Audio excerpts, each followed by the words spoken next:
I think there's something faintly vulgar, faintly absurd, faintly embarrassing about grown men, because it is almost all grown men, with the exception of Priti Patel, getting on the airwaves to boast about their speedy erection of a whitewashed facade of support for the Horizon victims.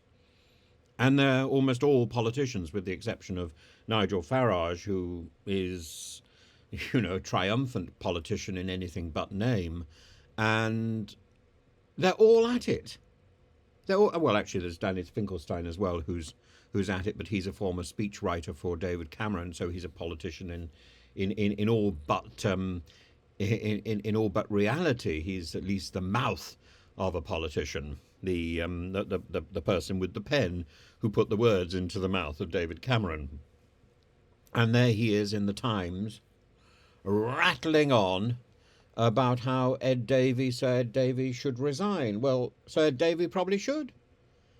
But it's the sort of arrogant bandwagoning of all of these people, Finkelstein, Farage, Nadim Zahawi, this man who was forced to resign because he cheated, because he was a tax evader. He tried to be a tax evader and got caught out because he was suddenly landed the top job in the country. And when he was Chancellor, he did nothing to help all these poor people that apparently he cares about. And this is the man whose character is so besmirched by that tax evasion that he can turn round and say that Paula Venables, and I have no great affection for Paula Venables, should spend the rest of her life doing charitable works, like some sort of latter-day Profumo. Well, of course, she was denied the opportunity of being bishop. Maybe that would have been her way out. I'm going to wear sackcloth and ashes and carry around a crozier. And maybe that's how she slept at night. The question, how do you sleep at night? I sleep at night because I run around the place pontificating from a pulpit. In a way, there's nobody worse than a professional religious for hypocrisy, is there? Farage has called for Keir Starmer. Why didn't he do more when he was when he was able to do so, before he became the leader of the opposition, when he was involved in looking after prosecutions? Certainly his hands are soiled. But I think that's hardly a resignation issue, and it's a resignation which Farage wants, in comparison with Nadim Zahawi, Rishi Sunak. Rishi Sunak is also soiled. Rishi Sunak, who oversaw 3.1 billion of contracts with Fujitsu when he was Chancellor of the Exchequer, and after he became Prime Minister, even after the scandal had been established in 2019. Everybody knew. It isn't as if it was new knowledge. Everybody knew about the Fujitsu Horizon problem because people have been talking about it, not very enthusiastically. Priti Patel did the little grunt. But then Priti Patel's big thing was speaking at the Fujitsu AGM. She was only too happy to let people know that she'd been doing that. Priti Patel really is just keen to go anywhere and open her mouth. She just likes to be seen and heard, and now she hasn't got a real job anyway. Get her out there, and she's trying to cast herself again, whitewash herself as this great sort of paragon of virtue for the waving the banner for the victims of the Horizon catastrophe. How? By speaking at the Fujitsu AGM. It's a facade. a quick erection of a whitewashed facade, and it's all a bit late. Um, it's just late.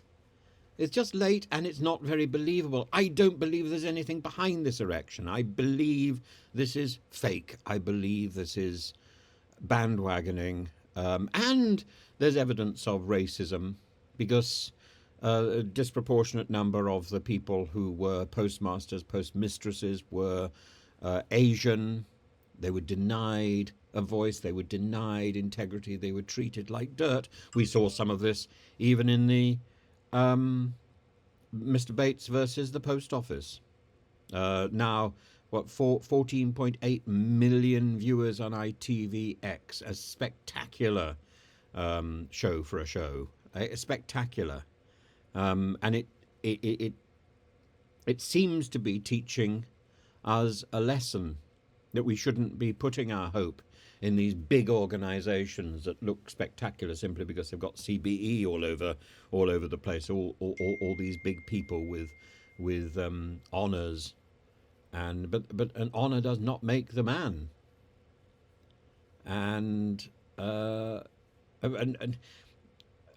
strength in numbers, yeah, and 100 more victims have come forward since the show started airing. But there's nothing new. There's nothing new except for publicity, because all the information was already there. All the information has already been out there. People have already been, anybody who reads the Private Eye knew all about this, and knew all about the fact that this mighty monolith that is the post office was steeped in some sort of whitewashed fecal remnant. And it's disgusting. And you wonder why your post is late. You wonder why it isn't working. It's not working because they're all busy looking after themselves. And the management is clearly crooked. And now, the other bit of the management, the bit that own the post office, the government, are all virtue signalling and saying, oh, well, we always knew you were right, you little people. We always knew you were right. But so why didn't they do anything? Why has it taken them over 20 years to actually do something when they knew, when the evidence was there, actually back in 2003, when the government certainly knew by 2009 or 2010? But still nothing. Still nothing. Actually, they knew before that. Still nothing. And now suddenly, because it's been on the telly, suddenly it's been dignified. It's been given the imprimatur of sanctity, and the public recognise that this is true in a way that all those politicians who pontificate are not. The politicians don't want to be outdone, do they? Right the way down from Rishi Sunak to Farage.